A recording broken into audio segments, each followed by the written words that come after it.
ตอบมาโอ้ถูกต้องพ่องก็แปลได้บ่หมดว่ะพ่องก็เสริมเข้ามาอย่างกับอันนี้จื่อกนัดเอกสายชายนอนหงายหือหันฟ้าทำอะไรยังทำแท้ๆเนี่ยดำน้ำหือหันทรายนอนหงายหือหันฟ้าเนี่ยอะไรอย่างเนี่ยแท้ๆเลาะและให้ก็ความหมายที่เปิ้นอธิบายไว้ว่า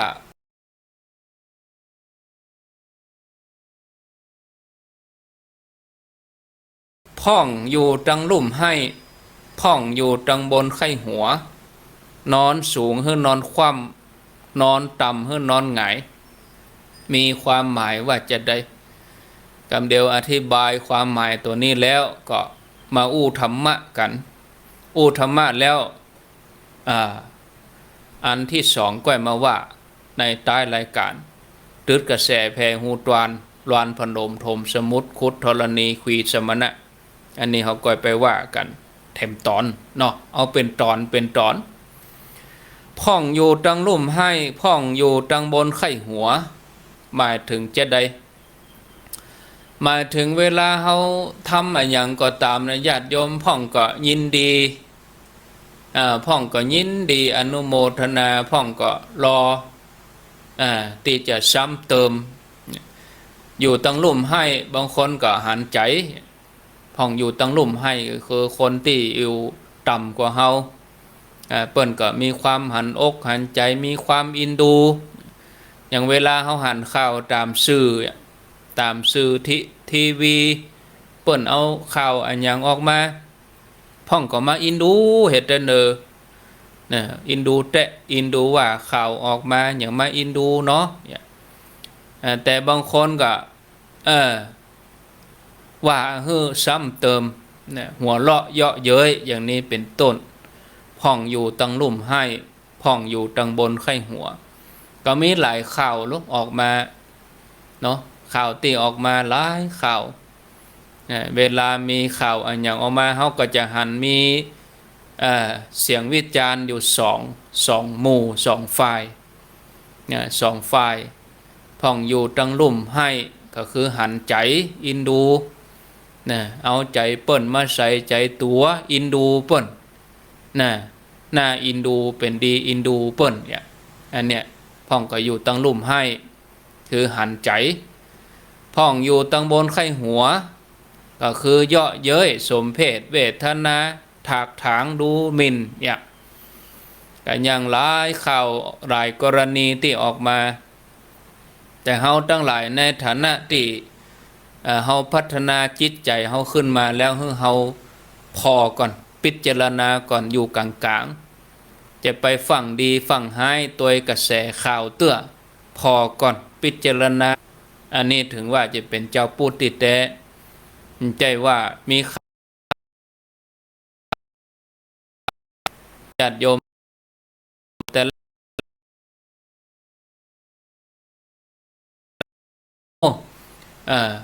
หันใจอินดูเกินหลั่งไหลกันไปดูแลใจใส่บางทีข่าวออกมาก็เป็นข่าวหลอกข่าวจุโอนเงินให้พ่องบริจาคอันยังให้พ่องอินดูเทเนอร์ติดสุดมาออกข่าวมามันเป็นอย่างอันสกรรมตกมาลูนมามันเป็นอย่างอันสกรรมก็เสียใจเถอะมั้งอันนี้อยู่ตังลุ่มให้อยู่ตังบนไข้หัวก็เฮาก็จะไปดุดีด่าดีว่าดูถูกถากถางจะไปว่าเยาะเย้ยอันอย่างเปิ้นเตื้อเนี่ยเฮอพอไปก่อนพิจารณาไปก่อนเนี่ยอาจจะเป็นอย่างนั้นหรืออาจจะเป็นอย่างนั้นอันนี้ก็แล้วแต่นะอันนี้ญาติโยมเฮอใจสติเฮอมีปัญญาพิจารณาเฮอดี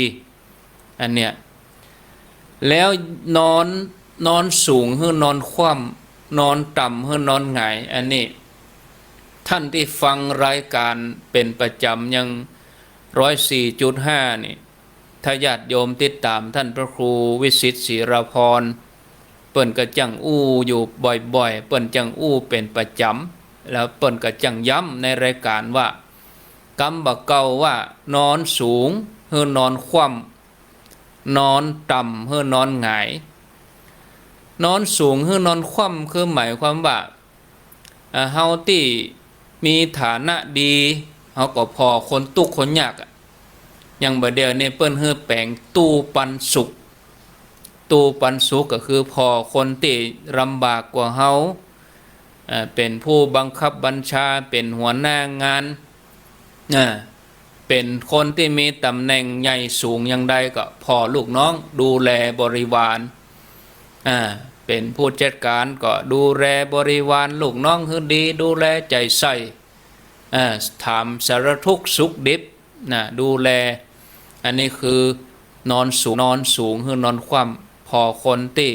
ฐานะต่ำกว่าเฮาคนที่ต่ำต้อยกว่าเฮาเนี่ยอันนี้นอนต่ำคือนอนหงายก็หมายความว่าพอดูแลเจ้านายพอดูแลผู้บังคับบัญชาพอดูแลคนที่มีพระคุณอันนี้เฮาอยู่ต่ำกว่าเปิ้นเฮาก็ต้องดูแลพอก้อยเปิ้นแล้วแถมอย่างหนึ่งก็เอาคนที่เปิ้นมีความสำเร็จนั้นมาเป็นกำลังใจเอามาเป็นคติสอนใจเฮาคือนอนต่ำหรือนอนหงายก็คือพอเปิ้นจะไปมัวเมาท้อแท้จะไปมัวเมาย่อท้อต่ออุปสรรคปัญหาอันใดฮือพอไปไกลๆฮือพอไปตั้งหน้าจะไปพอหน้าแข้งหัวเข่าอันนี้คือนอนต่ำฮือนอนหงายพอไปไกลๆนะญาติโยมพอเอาคนที่เปิ้นประสบความสำเร็จมาเป็นกำลังใจนะเอาง่ายๆอย่างญาติโยมลูกหลานเราอ่อนนักเรียนเรียนหนังสือนะนอนสูงหรือนอนคว่ำก็คือก็ต้องดูแลกันฮักกันใจใส่กันมีพรหมวิหารธรรมทั้งสี่เมตตากรุณามุทิตาอุเบกขานี่อย่าละหัวใจของพ่อแม่หัวใจของผู้ปกครองต้องมีหัวใจพรหมเป็นพรหมเป็นพรหมของผู้ใต้ปกครองพ่อแม่ก็ต้องพิจารณาพอลูกเต้าเดียวกันหมดนี่ศรัทธาญาติโยมคือนอนสูงคือนอนคว่ำบางทีไปอยู่ที่สูงแล้วมียศถาบรรดาศักดิ์ใหญ่โตแล้วบางทีก็บ่ได้ตันได้พิจารณาบ่ได้พอลูกน้องบ่ได้ดูแลใจใส่อันนี้นอนสูงคือนอนคว่ำนอนต่ำคือนอนหงายก็นักเรียนก็เอาคนที่เป็นจังใดคนนั้นเปิ้นถึงเฮียนเก่งก็เพราะว่าเปิ้นมันเปิ้นลูกเจ้าเปิ้นบ่ขี้ค้านแล้วเฮาก็พอตัวเฮานี่ถ้าเฮาขี้ค้านเฮาลูกขวายเฮาก็มันอย่างเปิ้นนะพอเอากะแม่อย่างเปิ้นถึงประสบความสำเร็จเนี่ยอย่างเปิ้นถึงเฮียนหนังสือเก่งเนี่ยคือนอนต่ำนี่ก็คือนอนหงายพอเปิ้นเนี่ยพิจารณานะอันนี้ศรัทธาญาติโยมเป็นความหมายอย่างนี้หลายท่านตอบถูกเนาะพอพ่องก็อยู่ตั้งลุ่มให้พ่องก็อยู่ตั้งบนไข้หัวตัวอย่างง่ายๆอย่างคุณเตี้ยเนี่ยคุณเตี้ยมชเตี้ยมชนี่เป็นภัยก็เป็นสุนัขตัวหนึ่งที่เกิดอยู่ในวิถีชีวิตของสุนัขตัวนี้ก็อยู่ในมหาวิทยาลัยเชียงใหม่ซึ่งเวลามีการเตียวขึ้นดอยก็คุณเตี้ยหรือว่าสุนัขที่ชื่อเตี้ยนี่นะก็จะล่นขึ้นดอยสุเทพตัวมูลอ่อนนักศึกษาในมหาวิทยาลัยเชียงใหม่ก็ปกติเขาก็อยู่ในหัวมหาวิทยาลัยเชียงใหม่นะคนไปไหนมาไหนก็หู้จักชัดเดียวก็หล่นตัวรถเปิ้นเขาก็พาไปเอวแม่แรงมาก็ปิกเอามาส่งก็นอนอยู่ในมหาวิทยาลัยเชียงใหม่แล้วก็สุนัขที่ชื่อว่าเตี้ยนี่เขาก็มีความผูกพันกับคนในหัวมหาวิทยาลัยเชียงใหม่โดยเฉพาะนักศึกษาอาจารย์ของเจ้าหน้าที่ต่างๆในมหาวิทยาลัยเชียงใหม่เนี่ยอันนี้ปกติเขาไป มหาลัยเชียงใหม่เขาก็หานะอีกอะสุนัขตัวเนี้ยที่ชื่อว่าเตี้ยเนี่ยแล้วก็สุนัขที่ชื่อว่าเตี้ยนี่เขาก็มีครอบครัวเนาะมีแม่มีอย่างแต่ว่าก็มีคนอุ้มมันเอาแม่ของสุนัขเตี้ยไปแจ้งความฆ่าลูกฉันทำไมอันนั้นก็เป็นเรื่องราวตีอูอย่างนี้ก็เพื่อจะมาเชื่อมกับกรรมที่ว่าพ่องก็อยู่ตั้งลุ่มให้พ่องก็อยู่ตั้งบนไข้หัวเอากรณีที่ญาติโยมขอพอจะนึกได้นะใกล้ตัวเฮาเชียงใหม่เนี่ยเฮาเอาเรื่องกรุงเทพเอาเรื่องอย่างละเรื่องใกล้เฮาก็สุนัขตายไปตัวพ่องสุนัขเตี้ยนี่เขารู้สึกว่าติดตาตรึงใจสำหรับนักศึกษาเปิ้นก็เอาร่างของสุนัขตัวเนี้ยไปทำเป็นกระดูกเอาไว้เป็นศึกษาว่าคนติไปหันว่าสุนัขตัวนี้ก็มีความผูกพันอย่างใดเขาก็มีประวัติศาสตร์ของเขาอีนะอันนี้พอ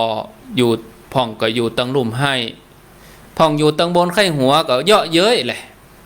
อย่างเปิ้นเอาไปสูดไปถอนเนี่ยอย่าจะมาเขาก่อนพ่องก็ไข้หัวเยอะเย้ยว่าเป็นเรื่องไร้สาระอย่างนั้นอย่างนี้ว่ากันว่าบ่ใจเรื่องแต่อาตมาว่าคนเหล่านั้นเนี่ยเขาพอบ่เลิกต่อใดแต่ถ้าเขาจะพอเลิกนะญาติโยมขนาดจ้างเนี่ยจ้างก็เป็นสัตว์เหมือนกัน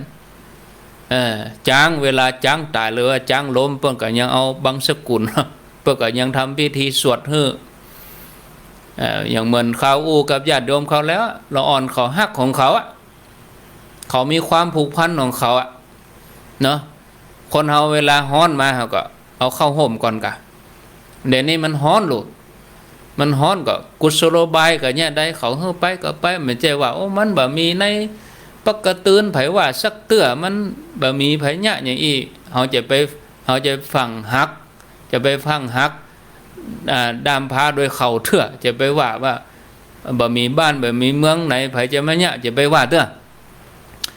อันนี้เปิ้นทำเพื่อจะเชื่อมโยงที่จริงอันนั้นเป็นหลักธรรมชั้นสูงคือได้หันอนิจจังทุกขังอนัตตาเนี่ยคนเฮาเมื่ออย่างง่ายๆจะก่อนจะไปถึงน้ำบะเป้าไปถึงจิ้นบะเป้ามันก็ต้องมีเปลือกมีกระโหลกมันก่อนกะมันเดียวกันเนี่ยเดี๋ยวนี้หันสัจธรรมแล้วต่อไปแห่เมินไปเฮาก็จะหันอนิจจังทุกขังอนัตตาการเสียชีวิตของคุณเตี้ยนี่ก็อย่างเนี้ยพ่องก็อยู่ตั้งลุ่มให้พ่องก็อยู่ตั้งบนไข้หัวเลาะเยาะเย้ยว่าคนที่ไปเนี่ยไปทำนั่นนะไร้สาระอย่างนั้นอย่างนี้วิจารณ์ไปช่วงนั้นอาตมาก็หันมีหลายฝ่ายเอาข่าวสารเอาความคิดความหันมาโจมตีกันพ่องว่าบุคคลที่เนี่ยบุคคลที่ทำแต่อาตมาอินดูกับแนวความคิดอย่างเงี้ยเขาควรจะพิจารณาว่าก่อยพอไปอันนี้เขาก็จะได้หันความเป็นอนิจจังทุกขังอนัตตาคือได้หันไตรลักษณ์แต่บางทีเขาตันได้พิจารณาเขาก็ไปวิพากษ์วิจารณ์ไปก่อนแล้วเนี่ยเปิดห้องว่ากุศโลบายในการที่จะนำคนเข้ามาสู่ธรรมะเขาได้หันซากของสุนัขจืดเตี้ยนี่เมื่อหันมีชีวิตอยู่ได้หล่นได้เตียวเดี๋ยวนี้เขาก็มีหูปทายเดี๋ยวนี้เสียชีวิตไปแล้วเขาก็เอามาเป็นกระดูกได้หันกระดูกก็ได้หันละความเป็นอนิจจังทุกขังอนัตตา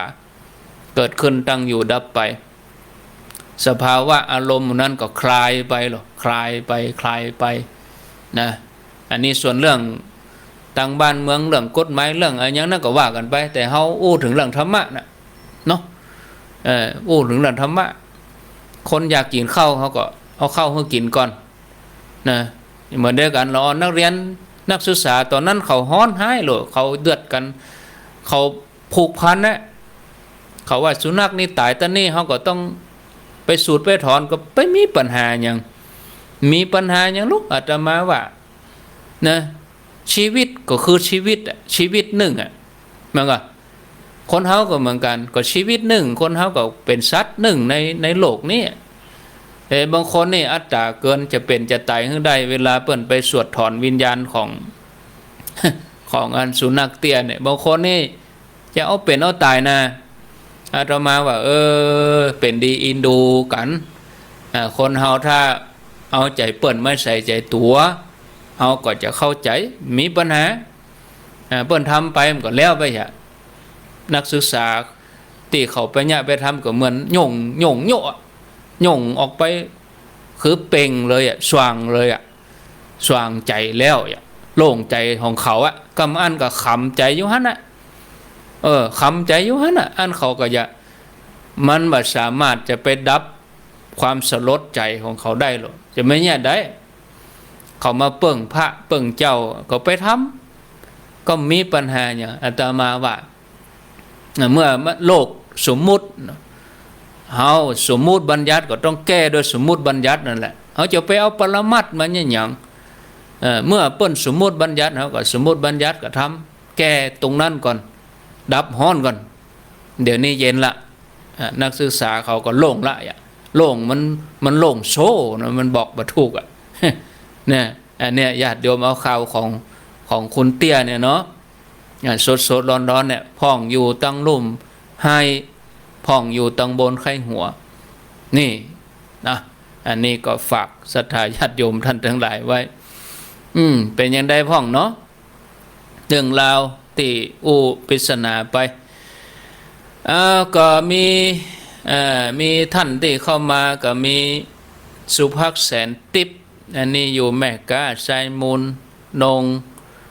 ยมนงนี่อยู่แม่แจ่มพรพนาวิเศษคุณเชื่นติบธงปริญญาอินทจักอนุโมทนาคิมหันเอกบุตรบัวลอยปัญญาดงอนุโมทนาสาธุอย่างที่ว่าเขาสมมุติบัญญัติเขาติดสมมุติก็เอาอย่างอุปคุตเนี่ยที่กับท่านพระครูสุเมธเมื่อปุตก่อนอย่างอุปคุตเนี่ยแต่ก่อนเขาก็บ่มีการปั้นพระอุปคุตขึ้นมาบ่มีว่าพระอุปคุตก็บล่ำจะได้ปั้นกันแต่ก่อนสมัยแต่ก่อนนะจะมีป้อยหลวงป้อยหยังเปิ้นก็ปุ่นไปเอาอุปคุตที่ตาน้ำบุรุษแห่แหนเต้นแต่กันไปเนาะเอาพานเหี่ยใบเอาขันเหี่ยดาขันดอกขันดวงเฮือปนานห้ำอารัธนาอุปคุตโดดลงน้ำพุ่มก็ไปเอาบะหินนั่นขึ้นมาก้อนหนึ่งสมมุติเป็นอุปคุตแล้วก็เอาบะหินนั่นใส่พานขึ้นมาก็แห่แหนแต่ถ้าคนที่เขาเข้าบ่ถึงเนี่ยเขาก็จะว่าไร้สาระเหมาะเอาบะหินมาเอามาไหวมาอย่างถ้าเกิดอย่างอันก็เป็นอย่างอันนี้เมื่อมีสมมุติบัญญัติก็ต้องแก้โดยสมมุติบัญญัติมีปัญหาอย่างนะญาติโยมท่านทั้งหลายเดี๋ยวก็ผ่านไปอันนี้สูงกว่านั้นถ้าสูงกว่านั้นเรามาพอสภาวะจิตคนเนี่ยสภาวะคนเราแต่ละช่วงนี่นะมันจะเป็นอนิจจังทุกขังอนัตตาเหมือนกันการเวลาเปลี่ยนก็เดี๋ยวก็เปลี่ยนเนี่ยเราอ่อนนักเรียนนักศึกษามหาลัยเชียงใหม่ได้เขาก็เสี่ยงรุ่นไปเนี่ยรุ่น63รุ่น64 65 66รุ่นปี73แห่ง10ปีเขาก็บ่ฮู้จักแล้วคุณเตี้ยเนี่ยเขาก็อยู่ฮู้จักเพียงแค่กระดูกเนาะเพราะเราอ่อนรุ่นนี้เขาติเคยเตียวขึ้นดอยเราอ่อนปี2ปี3นี่เขาก็ทยอยจบไปแล้วหรอก็หันอันนี้จังเนาะหันอันนี้จังทุกขังอนัตตาไอ้เหมือนเขาก็หันโครงกระดูกธรรมดาเนี่ยนะอันนี้เป็นกระดูกสุนัขจื่อนี้เนยแล้วเขาก็จะบ่มีความรู้สึกเหมือนกับคนที่ได้ห่วมในยุคนี้อย่างมันก็แต่คนที่เขาอยู่ในยุคนี้เขายังมีความรู้สึกอยู่หรอกเป็นปุถุชนคนธรรมดามันก็ศรัทธาญาติโยมทั้งหลายให้เหมือนก็เปลี่ยนสภาวะใจคนเฮาเหมือนก็เปลี่ยนไปก็ได้หันละอันนี้จังทุกขังอนัตตา มันบ่แน่นอนอันใดอันหนึ่งเนาะเป็นสิ่งที่บ่แน่นอนสักอย่างตะวันขึ้นแล้วก็ต้องตั้งอยู่บ่เหมือนก็เดี๋ยวก็ตกลงไปวันนี้ก็เดี๋ยวก็สิ้นสุดวันที่25ก็จะจากเฮาไปก็วันพุธออกมาแถมเนี่ยศรัทธาญาติโยมท่านทั้งหลายนะก็ว่ากันไปแล้วแต่ความคิดความหันคนเฮานะอันนี้อยู่ที่ไหนเกษตรพัฒนาบ้านเกษตรพัฒนาวสาธุแม่นิตยาอุบลศรีบ้านมอสันกำแพงญาติโยมตั้งสายใต้เฮานี่ฟังได้แล้วเนอะฟังที่98.75นี่ฟังได้ละเนาะอนุโมทนาเอามาว่ากันต่อเรื่องธรรมะบาธรรมะแล้วก็เดี๋ยวก็มาวางสายเรื่องกรรมเก่าไขปริศนานี่คงจะพอเข้าใจแล้วเนาะพ่องอยู่ตั้งลุ่มให้พ่องอยู่ตั้งบนไข้หัวแล้วเนี่ยจะได้ก็เอาใจเขามาใส่ใจเราเนาะเอาใจเปิ้นมาใส่ใจตัวอันนี้คือตัวแก้เปิ้นนะแล้วนอนสูงหรือนอนคว่ำนอนต่ำหรือนอนหงายก็คือว่าให้ดูแลใจใส่กันและกันนะให้หันอกหันใจกันให้ดูแลกันนะอันนี้คือบทสรุปของปริศนาธรรมเป็นกรรมเก่าปริศนาธรรมญาติโยมเขาทั้งหลายได้ฟังเอาไว้สอนลูกสอนหลานเนอะสอนตัวเก่าเฮาตัวสอนลูกสอนหลานเฮาไปตัวอยู่ด้วยกันถึง5 โมงแรงฟังไรนี้ไปไหนเตื้ออยู่ด้วยกันไปญาติโยมทั้งหลายบุญนี่เป็นบ่อเกิดแห่งความสุขความสำเร็จบุญเป็นตัวหนุนเป็นตัวหนุนญาติโยมทั้งหลายอย่างก็จ้างเนี่ยเป็นบุญเนาะเฮาหันเปิ้นมีสุขภาพดีเป็นบุญของเปิ้นเนาะหันเปิ้นประสบความสำเร็จเฮาก็ว่าเป็นบุญของเปิ้นเนาะอันยังก็จ้างก็มาลงตัดบุญและบุญนี่อย่างใดบุญนี่เทียบได้หลายอย่างเทียบเป็นข้าวห่อเป็นปาถายังก็ได้เป็นเสบียงบุญเนี่ยที่เฮาอยู่ได้ถึงวันนี่ก็เพราะว่าอยู่ได้เพราะบุญเวลาจะจากโลกนี้ไปเวลาจะเสียชีวิตก็ว่าหมดบุญอีแฮมเนี่ยมันลงบุญหมดเลยญาติโยมเนาะแบ่งบุญใบบุญร่มบุญอะไรอย่างก็ว่ากันไปแต่บุญนี่ก็เปิ้นก็เป็นตัวสนับสนุนเนาะเป็นสิ่งสำคัญที่สุดของคนเฮาบอกว่าโพธิสัตว์เจ้าก็ดีที่เปิ้นเกิดมาจากกี่ภพกี่ชาติเปิ้นก็มาเพื่อจะสั่งสมบุญบารมีอย่างพระพุทธเจ้าของเฮาเปิ้นก็สั่งสมบารมีมาที่เฮาได้ยินได้ฟังครูบาอาจารย์เปิ้นเอามาเทศเป็นธรรมเมืองก็ดีบรรยายก็ดีบารมี10 ทัศเนี่ยอันนั้นก็เพราะสั่งสมบุญนั่นน่ะโพธิสัตว์เจ้าเปิ้นสั่งสมบุญนั่นน่ะญาติโยมทั้งหลายสั่งสมบุญเนี่ยที่อาตมาเอามาเล่ามาเจ้าช่วงตี 5กะโพธิสัตว์เจ้าปั้มเป่งเป็นพระเจ้า500 ชาติอันนั้นก็เปิ้นกับปั้มเป่งบุญนั่นน่ะนะเพื่อให้บารมีเปิ้นแก่รอบเต็มที่นะศรัทธาญาติโยมบุญบารมี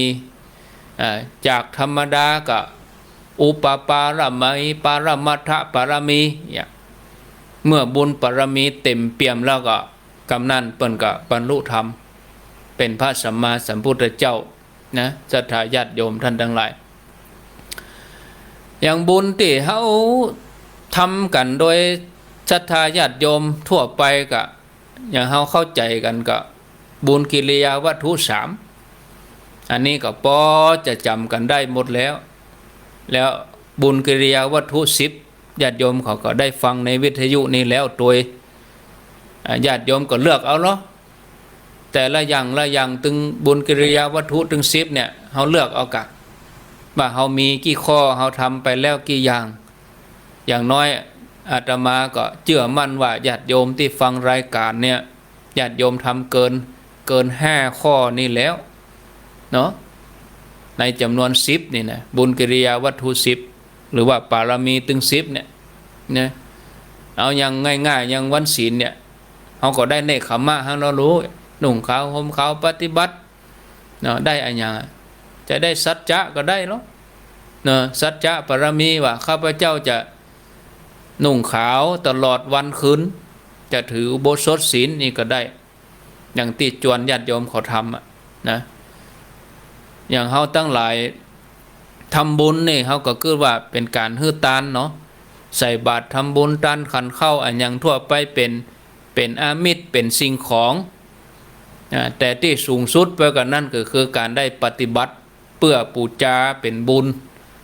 อันนี้ศรัทธาญาติโยมตานะปารมีเป็นบุญเป็นกุศลวันนี้จะอู้ถึงเรื่องการได้ฮื้อตานเหี่ยก่อนปีกย่อยไป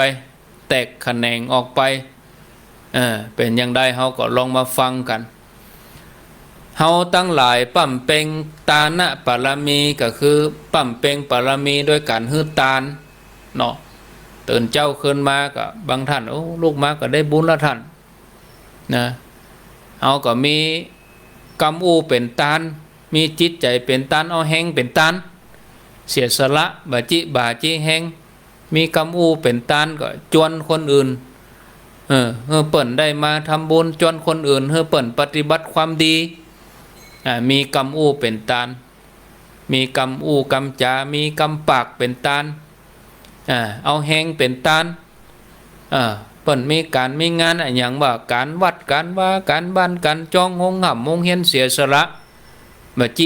จิแห้งนี่เป็นตานมดญาติโยมทั้งหลายครูบาอาจารย์นักปราชญ์บัณฑิต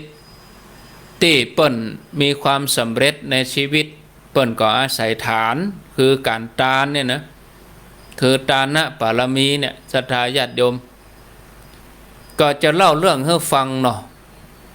เหมือนในสมัยหนึ่งมีตุ๊กตะเขียนใจคนหนึ่งนายคนนี้ชื่ออันนะภาระนายอันนะภาระนี่มีอาชีพเกี่ยวหญ้าให้สุมาณะเศรษฐีลงวันหนึ่งระหว่างที่เขากำลังหาบหญ้าปิกบ้านเกี่ยวหญ้าไปให้เศรษฐีนะแล้วก็เกี่ยวหญ้าแล้วก็หาบหญ้าปิกบ้านก็อิดหิวเนาะอากาศก็ร้อนตัวหาบหญ้าไปตัวเก่าก็หิวอ่อนเพลีย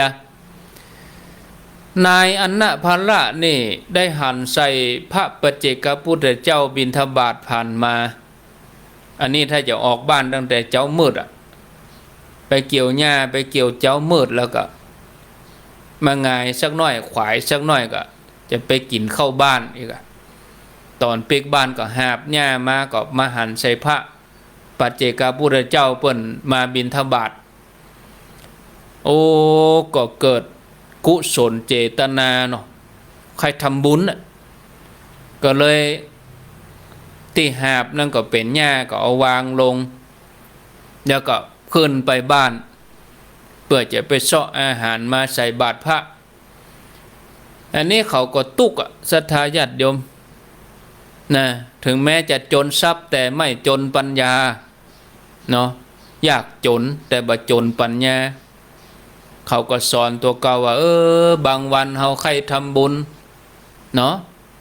ของก็อยู่ในมือบะมีปฏิฆาหกคือผู้หับนั่นน่ะใจเฮาก็ใครทำของเฮาก็มีซ้ำบะมีพระมาวันนี้พร้อมแล้วปฏิฆาหกก็คือผู้หับตัวเก่าก็เป็นทายกเนาะอาหารที่จะเอาฮื้อก็มีอยู่เขาก็มีความเลื่อมใสด้วยนะมีใจเลื่อมใสตัวก็จะต้องเห่งตัดสินใจเนาะรอท่าบ่ได้เราจะต้องยะละของก็มีเวลาก็ดีตัวเก่าก็มีศรัทธาพระก็มาแล้วก็เลยตัดสินใจเห่งเฮตานตัดความตรณีตัดความคิดจิออกจากใจตัวเก่าไปนะถึงแม้ว่าเขาจะอดเข้าเหียสักมื้อก็บ่เป็นหยังเขาจะบ่ยอมเสียโอกาสตัวนี้ไปจากนั้นเขาก็เอาอาหารทั้งหมดเนี่ยยกใส่เก้าใส่หัว อย่างคนบ้านเฮาก็ยอขึ้นเนาะยอขึ้นยกยอขึ้นจบเข้าจบใส่หัวอธิษฐานเนาะอธิษฐานว่าโดยอานิสงส์ของการถวายทานนี่นะ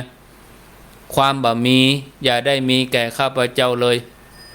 ความขาดความบะมีโอ้ง่ายความวิทย์เนี่ยโควิดเนี่ย การวิทย์เนี่ยจะไปมีนะจะไปฮื้อค่าได้ปะคำว่าวิทย์ว่าขาดนี่เนาะคำว่าบะมีจะไปมีขอฮื้อโป้นความทุกข์ยากลำบากโยมตั้งหลายที่เคยถามอาตมาว่าท่านอาจารย์เวลาจะนั่งสมาธิก็ดีเวลาเขาจะสวดมนต์ก็ดีเนี่ยเขาจะเนี่ยใหญ่อาตมาแนะนำให้ญาติโยมอธิษฐานเนี่ยก่อนสมมติว่าเขาจะปฏิบัติเขาก็ตั้งใจอธิษฐานพระเจ้าเพื่อก็อธิษฐานเนาะตอนนั้นพระองค์ยังตรัสรู้เถอะนะนางสุชาดาเอาเข้ามาทูปประญาติไปถวายพระองค์ก็เอาถาดไปอธิษฐานลูกเปิ้นอธิษฐานนะสัจจะอธิษฐานนะถ้าจะตรัสรู้จะหันธรรมก็ฮือถาดลอยขึ้นไปเนยอันนี้ก็อธิษฐานเฮาเหมือนกันเนาะญาติโยมก็เหมือนกันเนาะอธิษฐานนะเอาวันนี้คืนนี้เฮาอธิษฐานของเฮาแต่เวลาเฮาปฏิบัติแล้วนั่นเป็นแผ่เมตตาไปละเนี่ยปฏิบัติแล้วไหว้พระไหว้หยังเดินจงกรมนั่งสมาธิแล้วเขาจะนอนแล้วบ่อันนั้นเป็นแผ่เมตตาแต่ก่อนทำนะอธิษฐานบ่ใช่ขอบ่ใช่อ้อนวอนนะคืออธิษฐานนะญาติโยมนะอธิษฐานจะได้ขอให้การปฏิบัติของข้าพเจ้าในครั้งนี้เนี่ยขอให้กุลพระแก้วเจ้าทั้งสามประการมาปกห่มรักษาให้จิตใจข้าพเจ้าสงบดีบ่วอกแวกไปทางใดนึกถึงครูบาอาจารย์นึกถึงพระพุทธเจ้าคุณพระพุทธคุณพระธรรมคุณพระสงฆ์คุณพ่อแม่คุณครูบาอาจารย์เนี่ยเฮาก็ปฏิบัติที่บ้านได้หน้านี้ดอกมันออกงามดีเฮาจ้างเนี่ยได้เนาะดอกเกตตะวาดอกมะลิมันนักก็เก็บกะปล่อยให้มันล่วงไปก็เสียดายไปรอถึงวันศีลมันก็ตกไปบ่ได้ดอกมีนักมีหลายเฮาก็เก็บเอามาแม่แรงมาก็เอาพานเอาขันมาตั้งไว้แล้วก็เก็บดอกใส่เอาส่องหน้าโต๊ะหมู่เขาก็นั่งอยู่หั่นน่ะทำได้ตึงวันก็ดีอธิษฐานใจแล้วก็ปฏิบัติเสร็จแล้วก็แผ่เมตตาทำไปเตอะญาติโยมเนาะเหมือนกับตุ๊กตาปอใจคนนี้ชื่อนายอันนะพระก็อธิษฐานเนี่ยก็เอาครัวใส่บาตรเนี่ยเมื่อเอาครัวใส่บาตรแล้วก็พระปัจเจกพุทธเจ้าเปิ้นก็อนุโมทนาว่าขอให้สมดังกำปรารถนาเนออีนะพระปัจเจกพุทธเจ้าเปิ้นก็ว่าอย่างนี้ปอดโตศรัทธาญาติโยมป่าก็ว่าเทวดาที่สิงสถิตอยู่บนชัดของสุมาณะเศรษฐีได้สาธุเลยได้สาธุการเลยเสียงสาธุของเทวดาก็กึกก้องกังวานเนี่ยจนเศรษฐีสงสัยก็เลยถามว่าโอ้เฮาทำบุญตึงวันเนี่ยเป็นจะได้เทวดาบัสาธุกับเฮาอย่างมาสาธุวันนี้บัดได้นี่แปลกใจเทวดาก็ตอบว่าที่เฮาสาธุเนี่ยบัดได้สาธุแก่ท่านเศรษฐีนะที่สาธุนี่ก็เพราะว่าสาธุอนุโมทนากับอันนะพระอันเป็นคนรับจ้างเกี่ยวหญ้าให้ท่านเนี่ยที่เขาได้ทำบุญกับเนื้อนาบุญคือพระปัจเจกพุทธเจ้าเนี่ยเขาได้เอาอาหารถวายของสิ่งตัวเองจะได้กินแต่โอ้ได้ทานแก่ทักขินเนยบุคคลตัวเก่ายอมอดซึ่งเป็นการทำได้ยากเทวดาเลยอนุโมทนาเศรษฐีได้ฟังอย่างนั้นก็เศรษฐีก็มาเค็ดอย่างมาแปลกใจอย่างมาเค็ดก็เกิดปีติใครไปอนุโมทนาตัวคนใจเฮาคือนายอันนะพระอันเนี้ยญาติโยมเวลาเฮาหันคนอื่นทำอันอย่างดีเฮาก็ควรอนุโมทนาปัตตาอนุโมทนาได้บุญเปลี่ยนอิจฉาเป็นอนุโมทนา ถ้าเขาเปลี่ยนอิจฉาเป็นอนุโมทนาเนี่ยเขาจะเป็นบุญแต่ถ้าเขามีอิจฉาเป็นพยาบาทเป็นอาฆาตนี่เป็นบาปนะมาเป็นบุญเนาะเศรษฐีก็ใครอนุโมทนาโดยคนใจไปบ่ปอตัวเองก็มีทรัพย์นะปอที่จะสร้างบ้านสร้างจองปลดโทษใหญ่ๆแปลงบ้านใหม่ให้คนใช้แปลงบ้านใหม่ให้ในอันนะพระเลยใครได้อย่างใครกินอย่างเศรษฐีเอาฮื้อเนี่ยโอ้ศรัทธาญาติโยมตอนนี้ไปบ่ต้องไปเกี่ยวหญ้าแล้วเน้อวะปลดโทษเหมาะกะเนาะอันเนี้ยโดยอานิสงส์ของการได้ฮื้อทานของอนะพระเนี่ยเป็นบุญติศรัทธาญาติโยมเฮานึกถึงเมื่อใดก็จุ่มใจเนี่ยอันนี้เมื่อนายอนะพระละโลกไปแล้วก็บุญก็ยังส่งผลนะอันทรัพย์สินภายนอกที่เฮามีอยู่เฮาจากโลกไปเฮาก็ละไว้เป็นมรดกของโลกเป็นมรดกของโลกไปลูกหลานก็สืบแทนไปละทิ้งหมดแต่ยังจะติดตัวเฮาไปศรัทธาญาติโยม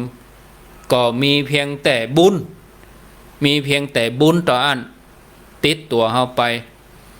อันนี้ก็เหมือนเดียวกันคนใจนี่นายอนะพระบอกกองตายไปก็บุญก็ส่งผลไปอยู่เทวโลกปุ่นเป็นเทวบุตรหรอปดโทเป็นเทวบุตรมีรัศมีสว่างสวัยโลมีวิมานอันเป็นทิพย์ถึงเวลาหมดอายุไขจุติจากเทวโลกลงมามนุษย์ก็มาได้เป็นพระเจ้าจักรพรรดิเป็นมหาเศรษฐีนับพบนับจัดบ่ทวนบ่ตกอบายเลยเนี่ยญาติโยมทั้งหลายจนมาถึงสมัยพุทธเจ้าเฮานี่ ขออภัยจนมาถึงเจนสมัยพระพุทธเจ้าโคตมะศาสนาโคดมของเฮานี่ตัวท่านก็ได้มาเกิดในตระกูลกษัตริย์ได้เป็นเจ้าชายชื่อเจ้าชายอนุรุทธะนั่นศรัทธาญาติโยมมีเตือนหนึ่งเปิ้นไปเล่นกีฬากับพระสหายโดยการเอาขนมเป็นรางวัลสำหรับคนชนะไผชนะนี่จะได้ขนมทีนี้เจ้าชายอนุรุทธะในอดีตชาติก็คือนายอนะพระที่เกี่ยวหญ้าให้เศรษฐีนะอดีตชาติเป็นอย่างนี้และประเด็นนี้ชาตินี้มาห่วมกับพระพุทธเจ้าเฮามาเป็นเจ้าชายอนุรุทธะแล้วก็ไปเล่นแข่งอย่างกันโมโหนี่เนาะทีนี้ถ้าไผชนะก็จะได้ขนมทีนี้เจ้าชายอนุรุทธะนี่เป็นการเล่นมาได้กับการสั่งทหารไปขอขนมกับแม่ก็ส่งขนมมาเฮ้อเล่นมาได้กับการเล่นมาได้กับการเจ้าชายอนุรุทธะนี่นะจำเป็นต้องได้เอาขนมมาเฮ้อกับเจ้าหมู่พระสหายอันนี้ก็เฮ้อครั้งแล้วครั้งเล่าจนหมดขนมหมดเนี่ยแม่ก็บอกว่าไปฝากบอกเจ้าชายตัวว่าตอนนี้ขนมมามีแล้วเจ้าชายอนุรุทธะก็เข้าใจว่าคงจะเป็นชื่อขนมชนิดหนึ่งเพราะความบะมีบะเคยมีก็เปิ้นเพราะว่าเปิ้นเป็นเจ้าชาย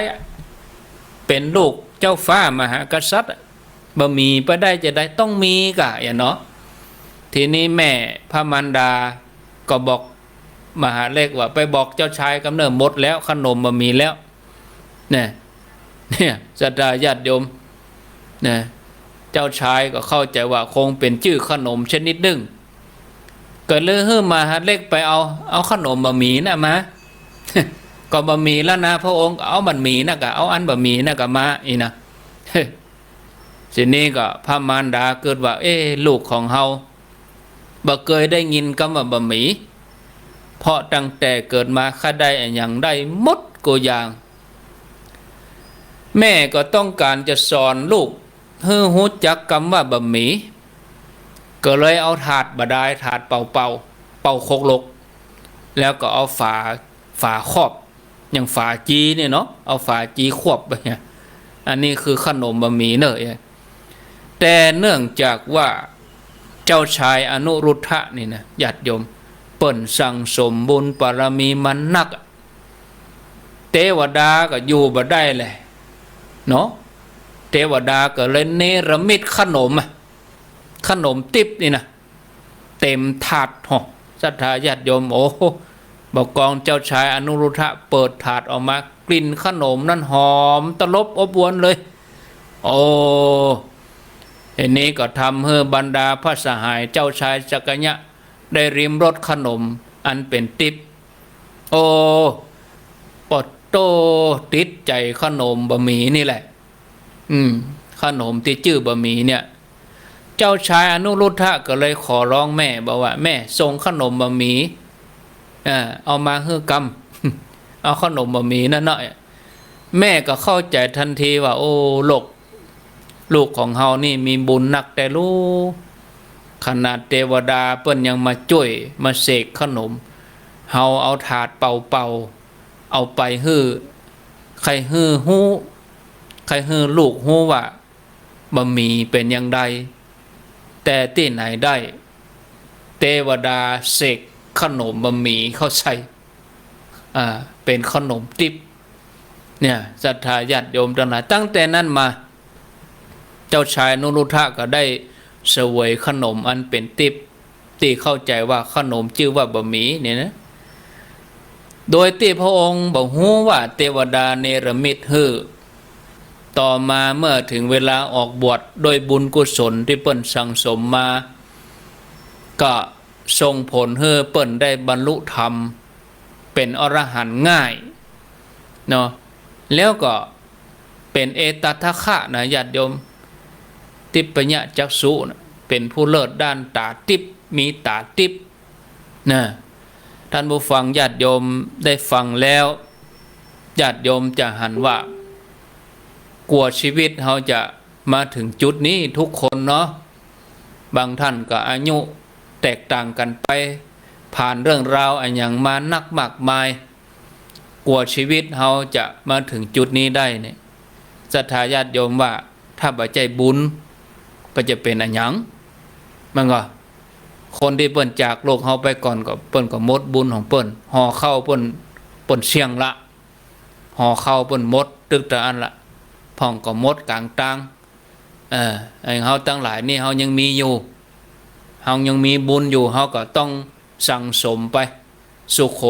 ปุญญัสสะอุจจโญการสั่งสมบุญจะนำความสุขมาสู่เฮาทั้งหลายนี่ศรัทธาญาติโยมครูบาอาจารย์นักปราชญ์บัณฑิตทั้งหลายเปิ้นก็เริ่มต้นจากการทำบุญนี่ก่อนนะการทำบุญการเฮือตานี่ทำใจของเฮาเฮอมันต้อมเหี่ยก่อนรู้ใจของเฮาเมื่อใจดีใจต้อมแล้วบ่เฮาก็ก้อยไต่ระดับขึ้นไปเนี่ยเหมือนกับแผ่นดินเนี่ยแผ่นดินที่บ่มีน้ำหดมันก็แห้งมันก็แข็งกระด้างจิตใจคนเฮาก็เหมือนเดียวกันมันก็แข็งกระด้างพ่องแต่เมื่อเฮาเอาตัวตาลมาเป็นตัวเหมือนน้ำหดดินหดบ่อยๆมันทำบ่อยๆตาลศีลภาวนานี่เมื่อดินจุ่มแล้วเอาเมล็ดพันธุ์อย่างหวานลงไปเกาะงอกงามฉันใดจิตใจคนเฮาจะไปแข็งกระด้างต้องมีจิตใจที่อ่อนนุ่มจุ่มจื้นเหมือนแผ่นดินนะศรัทธาญาติโยมก็มีเรื่องราวที่จะต้องได้ได้เล่าแหมนักอยู่กันเดียวใต้รายการเขาก็ค่อยมาว่ากันแถมกรรมบัดนี้พอเวลา4:05ไปก็เวลาก็ไล่ก้นไปก็ม่วนไปเนาะก็เดี๋ยวจะมาถึงเรื่องตึดกระแสแผ่หูตวานลวน